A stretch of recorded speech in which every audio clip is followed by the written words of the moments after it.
ashabi yaqulu la tadri ma ahdatsu ba'dak. Kalau saya salah menerjemahkan tolong diperbaiki. Nabi Shallallahu Alaihi Wasallam bersabda, nanti akan menunggu kalian di telaga, di Al-Haud. Kemudian didatangkan kepadaku orang-orang di antara kalian. Sampai ketika aku bermaksud untuk memberikan minuman kepadanya, mereka dihempaskan dariku. Lalu aku berkata, duhai Tuhanku, bukankah itu sahabat-sahabatku? Lalu Rasulullah Shallallahu Alaihi Wasallam bersabda, la tadri ma ahdatsu ba'dak. Engkau tidak tahu bahwa mereka telah mengubah-ubah agama sepeninggalmu. Itu di dalam tadi Sahih Bukhari. Sahih Bukhari juz ke-8 halaman 112.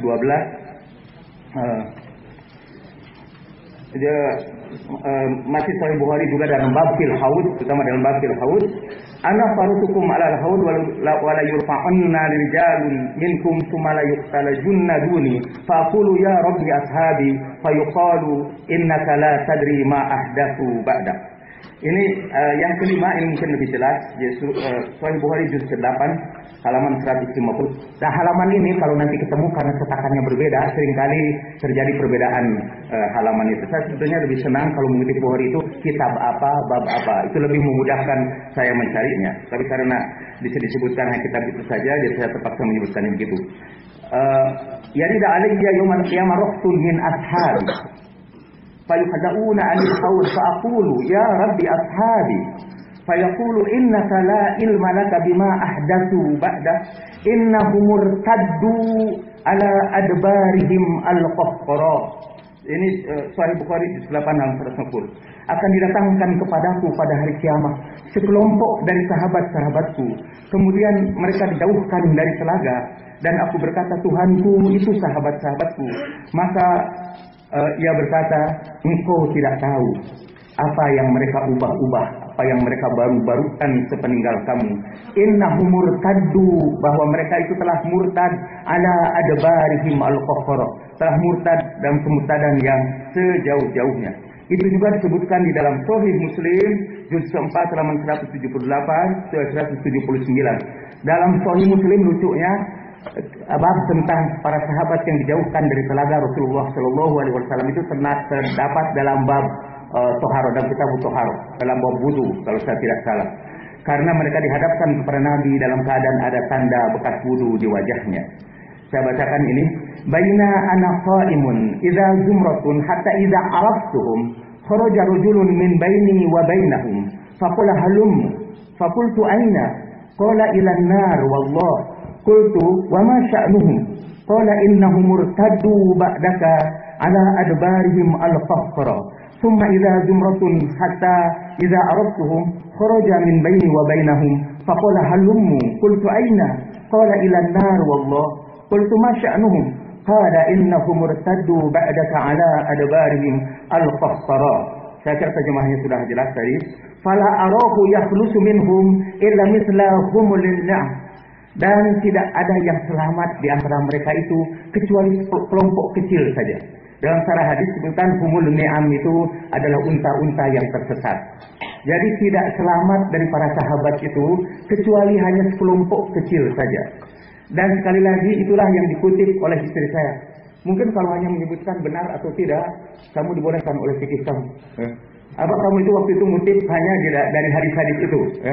Atau bahwa pendapat kamu sendiri yang mengatakan bahwa sahabat itu murtad. Tapi sekali lagi itulah yang dimaksud, kita hanya sekedar mengutip kita saja.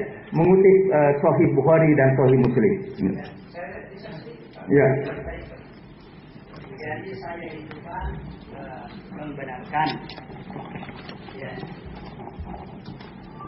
keterangan resmi dari Al-Azhar bahwa mazhab Syiah Imamiyah yang Bapak anut itu mengkafirkan sahabat, terutama Abu Bakar dan Umar radhiyallahu anhu. Ternyata dalam 3 buku ini, Bapak punya ini At-Tanwir, ini saya bawa, dan bukunya istri Bapak Emilia ada juga saya bawa 40 masalah. Mohon maaf, ini pertanyaan lain. Tidak Pak, berkaitan dengan dijelaskan dengan keterangannya. Ya. Berkaitan Pak, minta maaf. Kemudian juga bukunya ini akhirnya kutemukan ketebaran. itu semuanya mengatakan bahwa sahabat itu merubah-rubah agama dan sahabat murtad. Jadi kenapa Bapak itu hanya mengambil satu hadis dari Bukhari Muslim? Kenapa tidak mengambil ayat Al-Quran? Was-sabiqunal awwaluna minal muhajirin wal ansar walladzina tabauhum bi ihsan radhiyallahu anhum wa radu anhu. Allah ridha kepada mereka dan mereka, apakah Allah ridha kepada orang yang murtad? Ataukah Allah tidak tahu bahwa mereka akan murtad? Jadi dia ridha dulu, nanti menyesal karena ternyata sahabat murtad.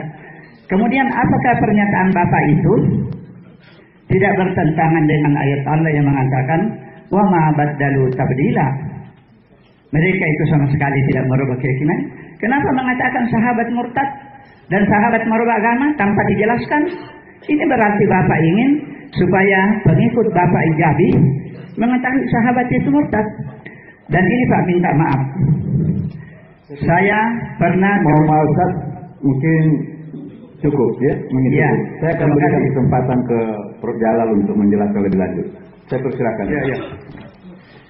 Sekali lagi tadi saya hanya menunjukkan itulah hadis-hadis yang saya bacakan saja, dan saya kira istri saya juga tidak menyebutkan sahabat-sahabat itu murtad. Cuma tadi menerjemahkan hadis yang saya sampaikan. Kemudian